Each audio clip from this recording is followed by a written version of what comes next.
ನೋಡಿದ್ರಾ? ವಿದ್ಯಾರ್ಥಿಗಳೆಲ್ಲರಿಗೂ ನನ್ನ ನಮಸ್ಕಾರಗಳು. ಈ ದಿನದ ಆನ್ಲೈನ್ ತರಗತಿಗೆ ಸ್ವಾಗತ. ಹಾಗೆ ನಿನ್ನೆಯ ಒಂದು ತರಗತಿಯಲ್ಲಿ ನಾವು 2ನೇ ಅಧ್ಯಾಯವನ್ನು ಅಭ್ಯಾಸ ಮಾಡ್ತಾ ಇದ್ವಿ. That is sexual reproduction in flowering plants. So ಆ ಒಂದು ತರಗತಿಯಲ್ಲಿ ನಾವು ಪೋಲನ್ ಗ್ರೈನ್ ಸ್ಟ್ರಕ್ಚರ್ವರೆಗೂ ನಾವು ಅದನ್ನು ಸ್ಟಡಿ ಮಾಡ್ತಾ ಹೋದ್ವಿ. ಈಗ ಅದರ ಮುಂದುವರೆದ ಭಾಗವನ್ನು ಈ ದಿನದ ಒಂದು ತರಗತಿಯಲ್ಲಿ ನಾವು ಅಭ್ಯಾಸ ಮಾಡ್ತಾ ಹೋಗೋಣ.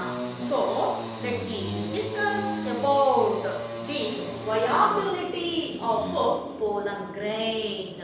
ಸೊ ಸ್ಟ್ರಕ್ಚರ್ ಅನ್ನು ಸ್ಟಡಿ ಮಾಡಿದ್ವಿ. ಆ ಸ್ಟ್ರಕ್ಚರ್ ಅಲ್ಲಿ ನಾವು ನೋಡ್ತಾ ಹೋದ್ವಿ ಪೋಲನ್ ಗ್ರೈನ್ ಅಲ್ಲಿ ಎಷ್ಟು ಸೆಲ್ಸ್ ಇದೆ, ಹೇಗಿದೆ ಸ್ಟ್ರಕ್ಚರು, ಎಷ್ಟು ಲೇಯರ್ಸ್ ಇಂದ ಆವೃತವಾಗಿದೆ, exine, intine, vegetative cell, generative cell, so 2-celled stage, 3-celled stage, etc. Now we move on to the pollen grain viability. So what is the meaning of viability? ಏನು ಹಂಗಂದ್ರೆ viability ಅಂದ್ರೆ ಏನು? So that is a capacity.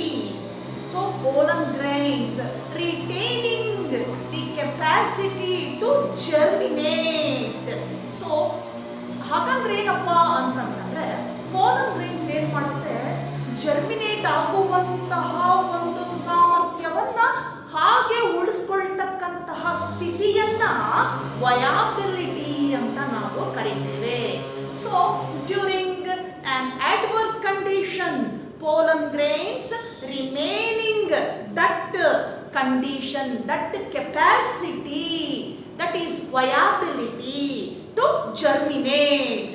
So after the viability, that is after the adverse condition, then they ready to germinate and enters to the next event.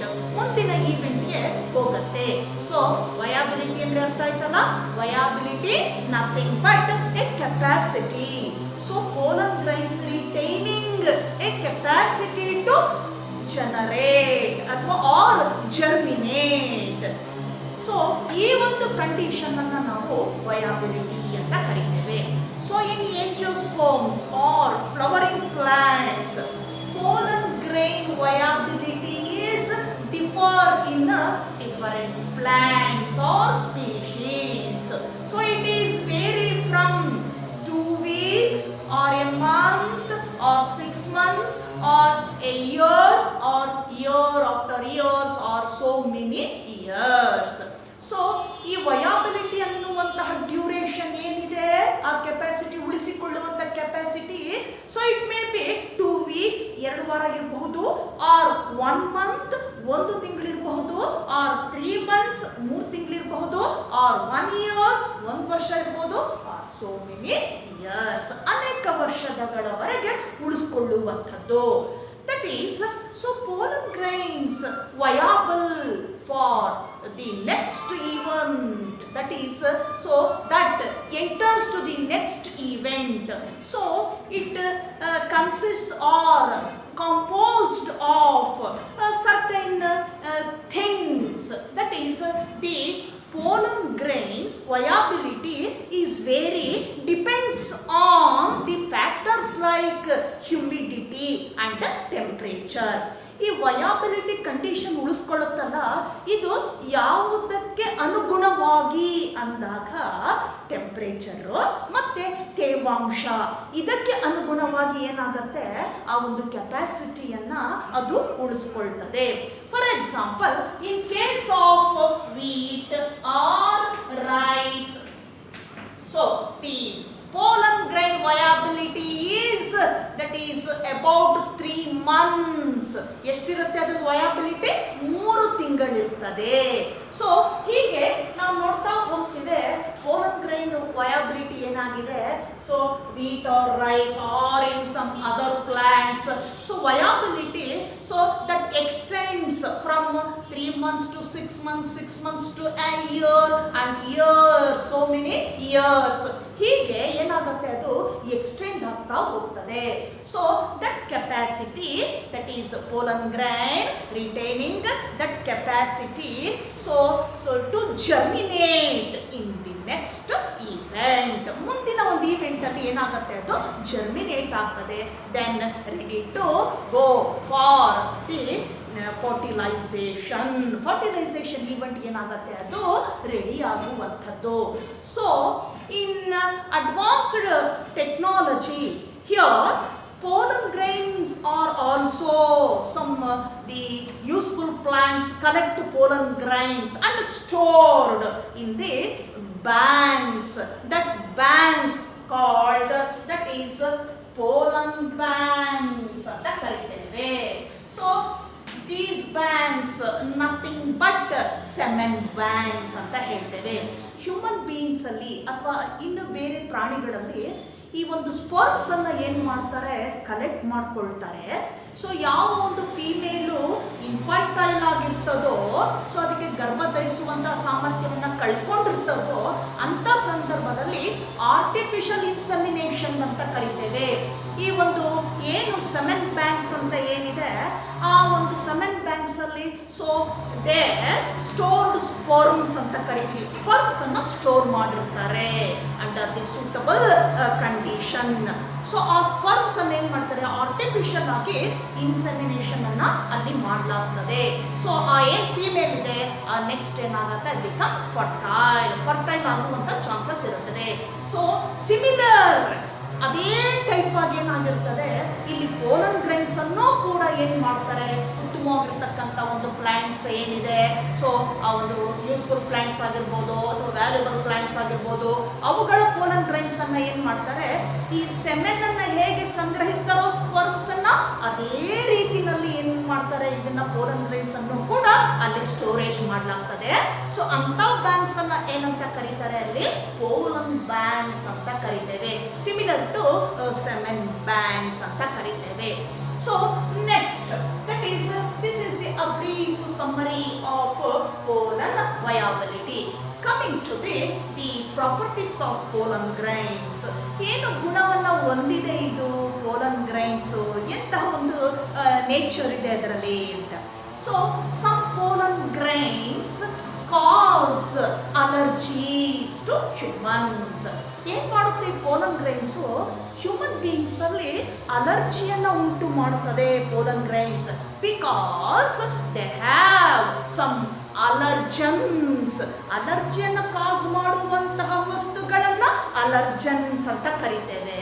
ಅಂತಹ chemical substance ಅನ್ನ, allergens ಅನ್ನ ಈ pollen grains ಒಳಗೊಂಡಿದೆ. ಹಾಗಾಗಿ ಅಂತ pollen grains ಏನಾದ್ರೂ dust ಆದರೆ so ಅದೇನ್ ಮಾಡುತ್ತೆ, ಸೊ ದೇ ಕಾಸ್ ಅಲರ್ಜಿ. ಅಲರ್ಜಿಯನ್ನ ಏನ್ ಮಾಡುತ್ತೆ, ಅದು ಉಂಟು ಮಾಡುತ್ತೆ ಹ್ಯೂಮನ್ ಬೀಯಿಂಗ್ಸ್ ಅಲ್ಲಿ. Then in some species pollen grains have nutritive content. So pollen grains ಅಲ್ಲಿ ಏನಿರುತ್ತೆ, ಒಂದು ಉತ್ತಮವಾಗಿರ್ತಕ್ಕಂತಹ ಒಂದು ಪೋಷಕಾಂಶ ಇರುವಂತಹ ಒಂದು ಕಂಟೆಂಟ್ ಇರ್ತದೆ.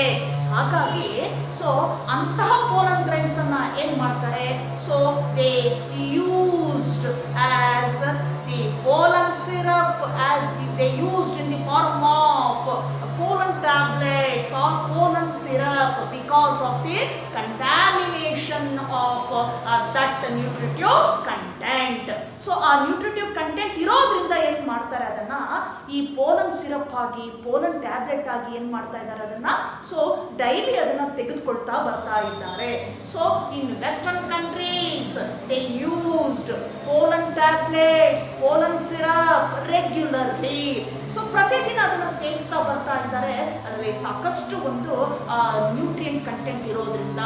So this is a brief summary of the properties of a pollen grain ಅಂತ ಕರಿತೇವೆ. Then we move on to the female structure, reproductive structure, that is the gynoecium. So I earlier told you the female reproductive part is called gynoecium, male reproductive part is called as androecium. Female reproductive part ಏನಿದೆ flower ಅಲ್ಲಿ, ಅದನ್ನ ನಾವು gynoecium ಅಂತ ಕರಿತೇವೆ. So the gynoecium Gynoecium part, that is female reproductive part.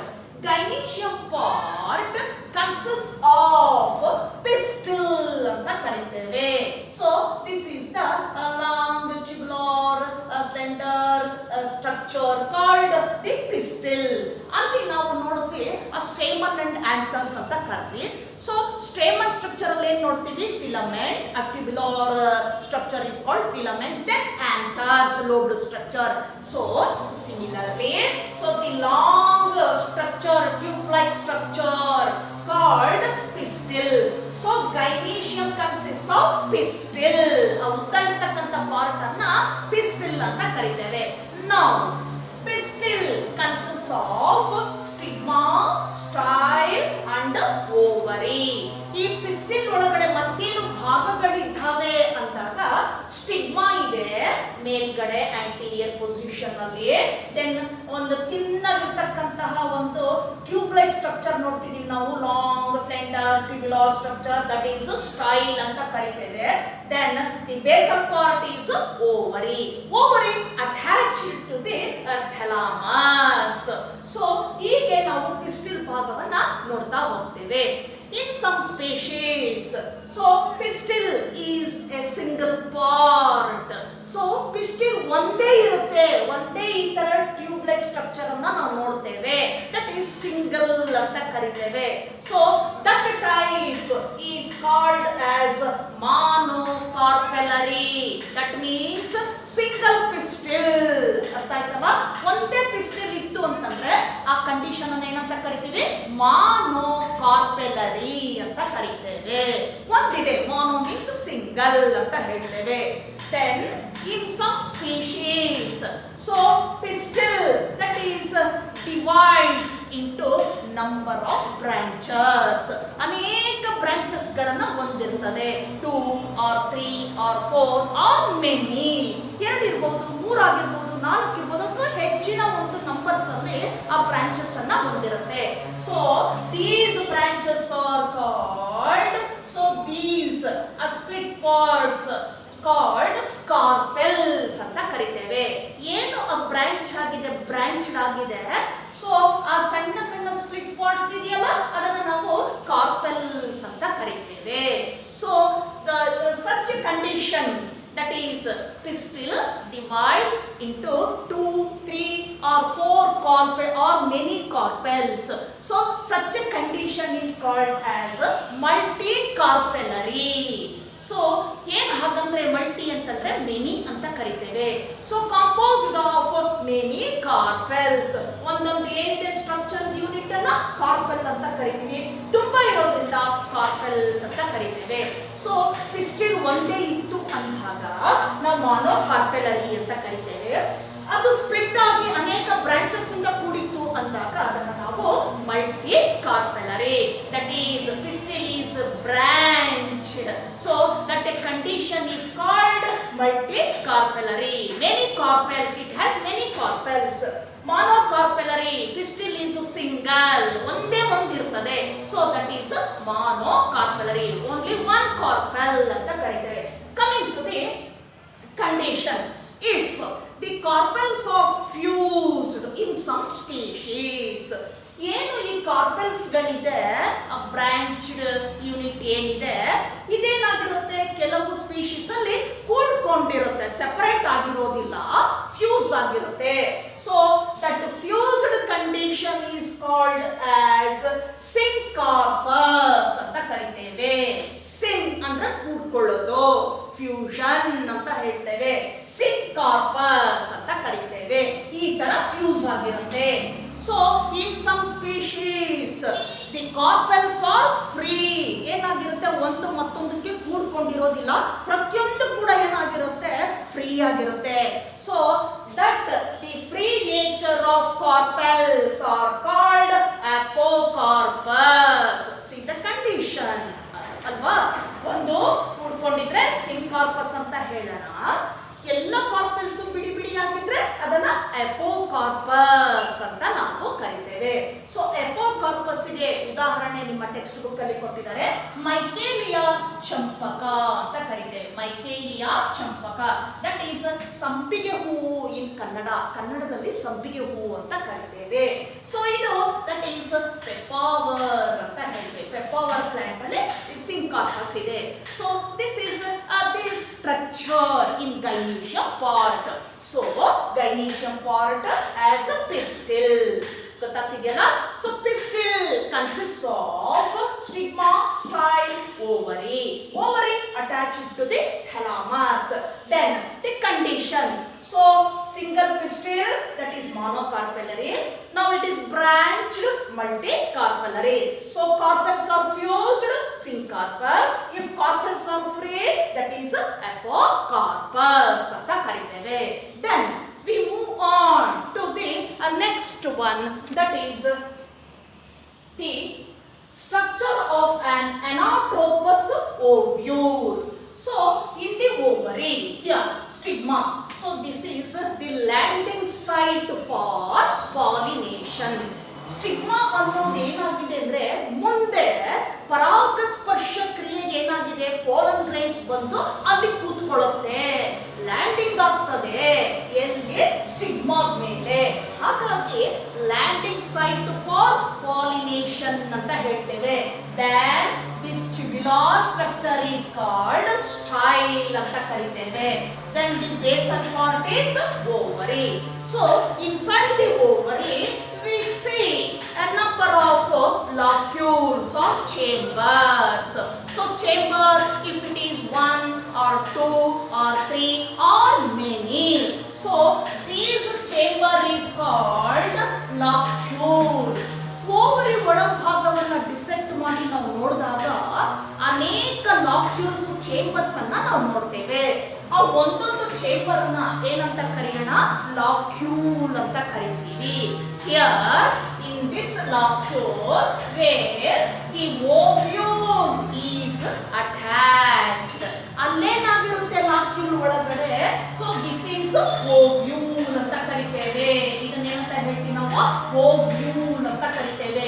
ಈ ovule ಏನಾಗುತ್ತೆ, ಈ ತರ ಈ ಲಾಕ್ಯೂಲ್ ಏನಾಗಿರುತ್ತೆ, ಅಟ್ಯಾಚ್ ಆಗಿರ್ತದೆ. So the ovule attached to the centre part of the ovary in a locule. So this ovule attached to the central part by a stalk. ಇದು stock ಕಾಣ್ತಿದೆಯಲ್ಲ, ಈ type ಇದು ಓವ್ಯೂಲ್, ಇದು ಸ್ಟಾಕ್. ಮಧ್ಯಭಾಗಕ್ಕೆ ಇಲ್ಲಿಗೆ ಅಟ್ಯಾಚ್ ಆಗಿರುತ್ತೆ. So ಈ stock ಅನ್ನ ಏನಂತ ಕರೆಯೋಣ ನಾವು, ಪ್ಲಾಸೆಂಟಾ ಅಂತ ಕರೀತೇವೆ. That stalk is called as placenta. So ಪ್ರತಿ ಓವ್ಯೂಲು ಅಷ್ಟೇ ಪ್ಲಾಸೆಂಟಾದಿಂದ ಸ್ಟಾಕ್ ಇಂದ ಏನಾಗಿರುತ್ತೆ, ಇಲ್ಲಿಗೆ ಅಟ್ಯಾಚ್ ಆಗಿರುತ್ತೆ ಚೇಂಬರ್ ಅಲ್ಲಿ. The arrangement of ovules in the ovary is called as placentation. So ನಿಮ್ಗೆ ಪ್ಲಾಸೆಂಟೇಷನ್ ಏನು ಅಂತ ಹೇಳ್ಬಿಟ್ಟು ಲಾಸ್ಟ್ ಇಯರ್ ಅಲ್ಲಿ ನೀವು ಓದಿದ್ದೀರಾ. So define placentation, that is nothing but arrangement of ovules in the ovary is called placentation. ಬೇಕಾದಷ್ಟು types ಅನ್ನ ನೀವು ಸ್ಟಡಿ ಮಾಡಿದ್ದೀರಾ, marginal, parietal, basal, central, free central. So like that ಈ ಒಂದು ಓವ್ಯೂಲ್ ಏನಿದೆ, so it has the female gametophyte. ಈ ovule ಒಳಗಡೆ ಏನಿದೆಯಪ್ಪ, female gametophyte ಇದೆ. ಅಲ್ಲಿ ನಾವು ನೋಡಿದ್ವಿ ಆಂಥರ್ಸ್ ಅಲ್ಲಿ, ಆಂಥರ್ ಒಳಭಾಗದಲ್ಲಿ ಪೋಲನ್ ಸ್ಯಾಕ್ ಇದೆ, ಪೋಲನ್ ಸ್ಯಾಕ್ ನಲ್ಲಿ ಮೇಲ್ ಗೆಮೆಟೋಫೈಟ್ಸ್ ಇದೆ. That is nothing but pollen grains ಅಂತ ಕರ್ವಿ. ಹಾಗೇನೆ ಇಲ್ಲಿ ಓವ್ಯೂಲ್ ಒಳಗಡೆ ಏನಿದೆ, ಫೀಮೇಲ್ ಗೆಮೆಟೋಫೈಟ್ ಇದೆ ಅಂತ ಇದೆಯಲ್ಲ.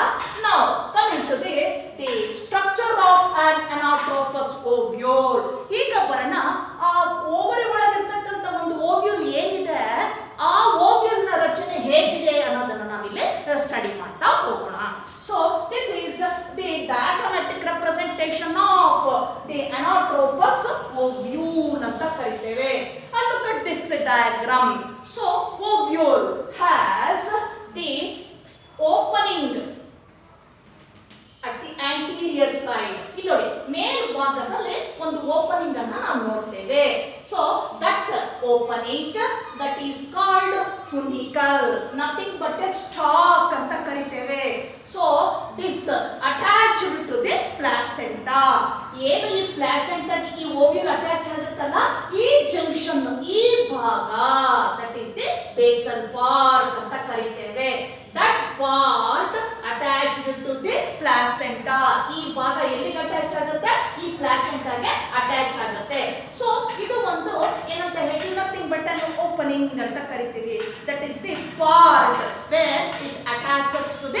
Placenta.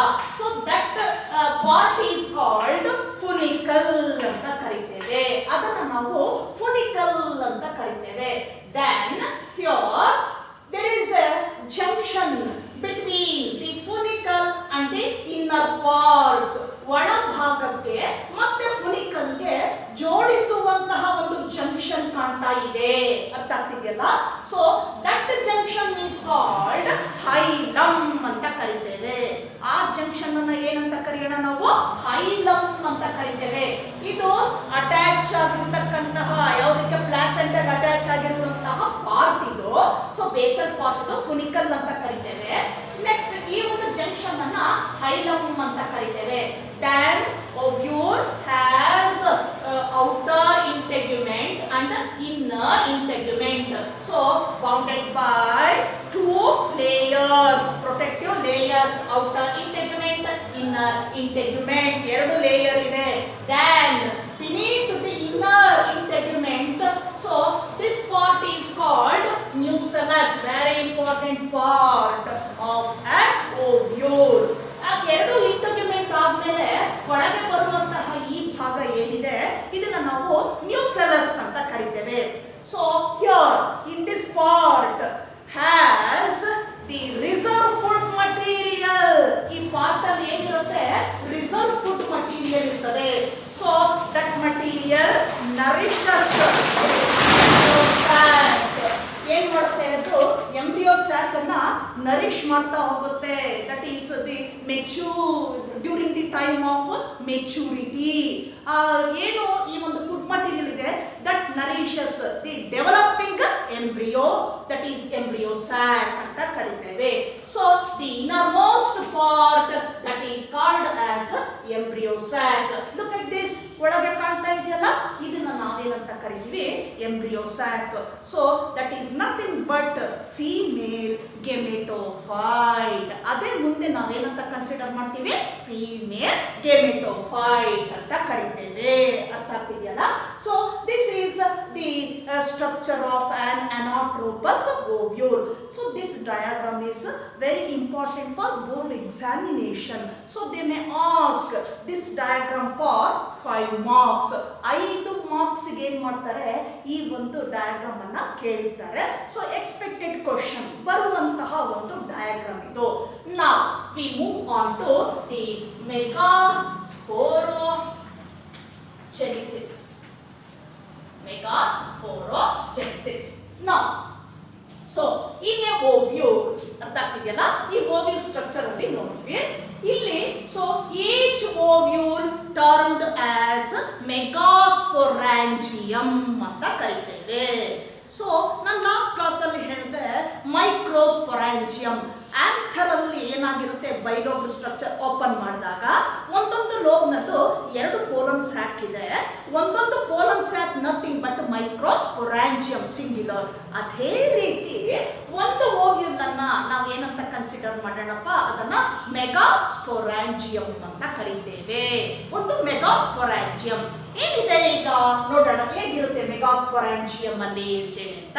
So each ovule nothing but a megasporangium. Megasporangium in the nucellus part of the megasporangium consists or composed of cells.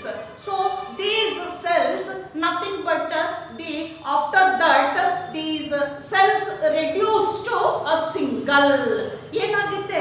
Cells ಗಳಿಂದ ಆವೃತವಾಗಿದೆ, ಅದು ರೆಡ್ಯೂಸ್ ಆಗ್ತಾ ಆಗ್ತಾ ಮೆಚುರಿಟಿ ಬಂದಾಗೆಲ್ಲ ರೆಡ್ಯೂಸ್ ಆಗ್ತಾ ಆಗ್ತಾ ಏನಾಗುತ್ತೆ? ಒಂದೇ ಒಂದು ಸೆಲ್ ಮಾತ್ರ ಆ ನ್ಯೂಸೆಲಸ್ ಪಾರ್ಟ್ ಅಲ್ಲಿ ಇರ್ತದೆ. Hence ovule nothing but megasporangium.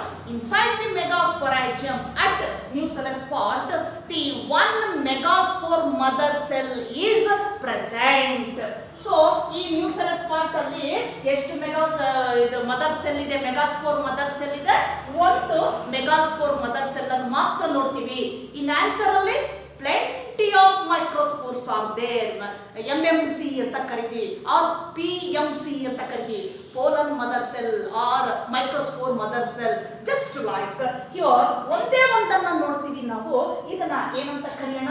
MMC megaspore mother cell ಅಂತ ಕರಿತೇವೆ. ಅರ್ಥ ಆಗ್ತಿದೆಯಲ್ಲ?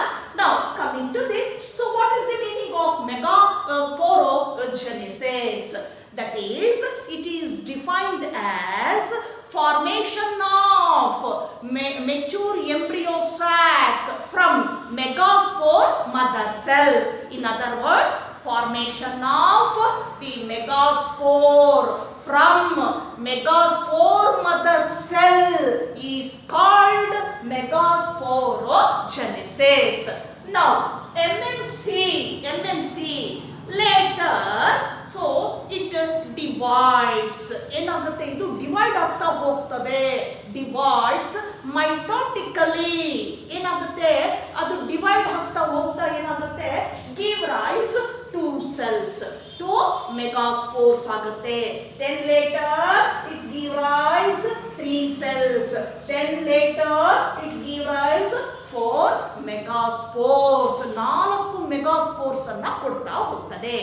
Then, so after that, the 4 megaspores, 4 megaspores ಏನಿದೆ, so among 4, 3 megaspores are degenerated.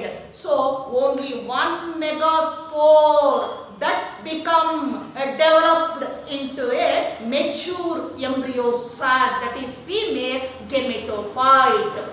ಒಂದಿರ್ತಕ್ಕಂಥ MMC next ಏನಾಗುತ್ತೆ? 2 ಸೆಲ್ಸ್ಗಳನ್ನ ಕೊಡುತ್ತೆ, ಮೆಗಾಸ್ಪೋರ್ಸ್ ಅನ್ನ ಕೊಡುತ್ತೆ. ಅದು ಮತ್ತೆ 3 ಆಗುತ್ತೆ. ಆ ನಂತರ 4 ಸೆಲ್ ಸ್ಟೇಜಿಗೆ ಬರ್ತದೆ. ಸೊ ಅಮಾಂಗ್ 4, ಈ 4ರಲ್ಲಿ 3 megaspores are degenerated. ಈ 3 ಏನಾಗ್ಬಿಡುತ್ತೆ? ಡಿಜನರೇಟ್ ಆಗಿ ಹೋಗುತ್ತೆ. ಒಂದು ಮಾತ್ರ ಉಳ್ಕೊಳ್ತದೆ. So that single megaspore later develop into a female gametophyte, that is embryo sac ಅಂತ ಕರಿತೇವೆ. ಅದೇ ಮುಂದುವರೆದು ಫೀಮೇಲ್ ಗೆಮೆಟೋಫೈಟ್ ಆಗುತ್ತೆ, ಎಂಬ್ರಿಯೋ ಸ್ಯಾಕ್ ಆಗ್ತದೆ. ಸೊ ಈ ಫೆನಾಮಿನನ್ ಅನ್ನ ನಾವು ಏನಂತ ಕರೆಯೋಣ? Megasporogenesis. So in board examination they may ask, what is megasporogenesis? The formation of megaspore from megaspore mother cell is called as megasporogenesis. Then, so later the embryo sac, female gametophyte, ಏನಂತ ಹೇಳ್ತೀವಿ ಅದನ್ನ? Female gametophyte ಅಂತ ಕರಿತೇವೆ. ಈ ಒಂದು female gametophyte ಏನಾಗುತ್ತೆ? ಮುಂದುವರೆದು mature gametophyte ಆಗ್ಬೇಕದು, ಮೆಚೂರ್ ಎಂಬ್ರಿಯೋ ಸ್ಯಾಕ್ ಆಗ್ಬೇಕದು. ಆಗುವಾಗ ಏನಾಗುತ್ತೆ ಇದರಲ್ಲಿ? ನಾವು ದಟ್ ಗೆಮೆಟೋಫೈಟ್ ಡೆವಲಪ್, ಏನಾಗುತ್ತೆ? ಅದು ಡೆವಲಪ್ಸ್, ಒಂದು ಬೆಳವಣಿಗೆ ಹೊಂದುತ್ತಾ ಹೋದಾಗ, so it has number of cells. ಇದರಲ್ಲಿ ಏನಾಗಿರುತ್ತೆ? ಅನೇಕ ಜೀವಕೋಶಗಳನ್ನ ನಾವು ನೋಡ್ತಾ ಹೋಗ್ತೇವೆ. So inside that gametophyte, so the nuclei are formed and so they covered by a cell wall. Then it becomes cellid ಅಂತ ಕರಿತೇವೆ, cellid stage ಅಂತ ಹೇಳ್ತೇವೆ. So the mature embryo sac, so it is nothing but 7-celled and 8 nucleate stage. 7-celled and 8 nucleate stage. Mature embryo sack ಅನ್ನ ನಾವು ಏನಂತ ಕರಿತೀವಿ? 7-celled, 7 ಸೆಲ್ಸ್ಗಳಿದ್ದಾವೆ ಒಳಗಡೆಗೆ, ಹಾಗೆ 8 nucleate stage. Look at this diagram. So one is, that is in ovule, this one is micropylor end, this is callosal end. So ಇಲ್ಲೇನಾಗಿರುತ್ತೆ? ಯಾವ ರೀತಿ ಇದೆ cells distribute ಆಗಿದೆ ಅಂತ ನೋಡೋಣ. So this part, this end is called callosal end, this is micropylor end ಅಂತ ಕರೀತೇವೆ. Here at the callosal end 3 cells are distributed. These 3 cells are nuclei first. So these 3 nuclei nothing but antipodals. Then it covers a cell wall. ಆಮೇಲೆ ಅದು cell wall ಅನ್ನು ಪಡ್ಕೊಂಡು cell ಆಗುತ್ತೆ. So 3 antipodals. Center, that one is a central cell with 2 nuclei. These 2 nuclei are called polar nuclei. ಇದನ್ನ polar nuclei ಅಂತ ಕರೀತೇವೆ. So this cell is called, a single cell is called central cell. Then at the micropylor end, so the egg cell egg cell ಇದೆ, ಕೆಳಗಡೆ ಮತ್ತೆರಡು cells ಇದೆ, ಸಿನರ್ಜಿಡ್ಸ್ ಅಂತ ಕರಿತೇವೆ. Here these three egg cell and two synergids arranged in a sac, single sac. ಒಂದೇ sac ಅಲ್ಲಿ ಮೂರು cells arrange ಆಗಿರುತ್ತದೆ. So that cell, that entire sac is called as egg apparatus. ಅದನ್ನೇನಂತ ಕರಿತೀವಿ ನಾವು? egg apparatus ಅಂತ ಕರಿತೇವೆ. ಒಂದು egg cell ಇದೆ, ಎರಡು synergids ಇದೆ. Then at the basal part of the synergid, here the cellular thickening, ಒಂದು ರೀತಿ ಏನಾಗಿರುತ್ತೆ, ಈ ರೀತಿ ಸೆಲ್ಸ್ ಅನ್ನು ಕೂಡ್ಕೊಂಡಿರ್ತಕ್ಕಂಥ ಒಂದು ಥಿಕನಿಂಗ್, ದಪ್ಪವಾಗಿರ್ತಕ್ಕಂಥ ಏನೋ ಒಂದು ಸ್ಟ್ರಕ್ಚರ್ ಅನ್ನು ನೋಡಿ. Here the cellular thickening called as filiform apparatus. This is very important structure because so it helps, it transmits or it connects pollen tubes into synergids at the time of pollination, then fertilization. ಈ ಫಿಲಿಫಾರ್ಮ್ apparatus ಏನ್ ಮಾಡುತ್ತೆ, pollen tube ಅನ್ನ synergids ಗೆ connect ಮಾಡಿ ಕೊಡುತ್ತೆ ಅಂತ ಇದೆಯಲ್ಲ. So filiform apparatus nothing but a cellular thickening, so present at the basal part of the synergid. The main, what is the function of filiform apparatus anta kelidre ಹೇಳ್ತೀರಿ?